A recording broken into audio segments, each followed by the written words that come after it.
if Alexander Isak signs for somebody? Where are we with his future?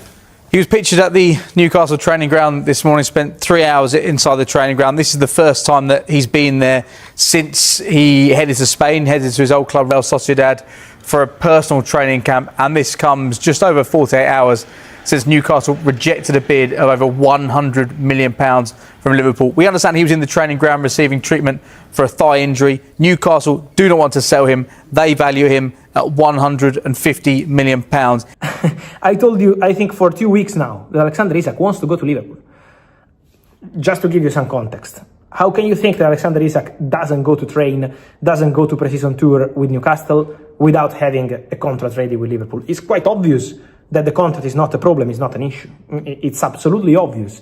A player is never going to create a problem with his current club if he doesn't have already an agreement ready on the other side. So personal terms are never going to be a problem. It's never going to be a problem of salary, a problem of whatever with Liverpool. Alexander Isak wants to go to Liverpool. I keep repeating that. Alexander Isak, forget about Chelsea, forget about Arsenal, forget about United. These rumours from England are not true. Chelsea are busy with different things. Arsenal signed Gyökeres, Man United can't afford Isak. They said Al Hilal. Last week when the bomb from Alexander Isak arrived, Al Hilal working on deal for Isak. No, Al Hilal are not part of the conversation for Isak. Now it disappeared from all the reports because it's only Liverpool Football Club. For Alexander Isak, it's only Liverpool Football Club. Liverpool are ready to bid. Liverpool are ready to make a record bid. Liverpool are ready to go for it. But waiting for Newcastle to call and say, okay, now it's time to do it. But this obviously also depends on the Benjamin Sesko story in terms of timing. Darwin Núñez, you told us earlier he'd scored this evening. Is that going to be his last goal for the club?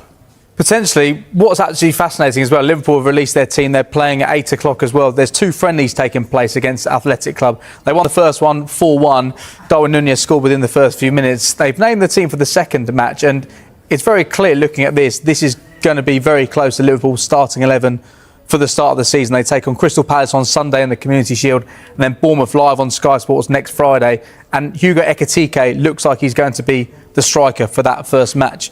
Darwin Núñez clearly already is a second choice striker at Liverpool. There's been interest from Italy. We now understand AC Milan have made initial contact with Liverpool around the signing of Darwin Núñez. They're trying to sign him. Contact has now been made between the clubs, yet to make an offer. There are other interested clubs, including Al Hilal from Saudi Arabia. We've been reporting since the start of the window that Núñez's preference would be to move to Spain or Europe rather than move further afield to somewhere like the Saudi Pro League.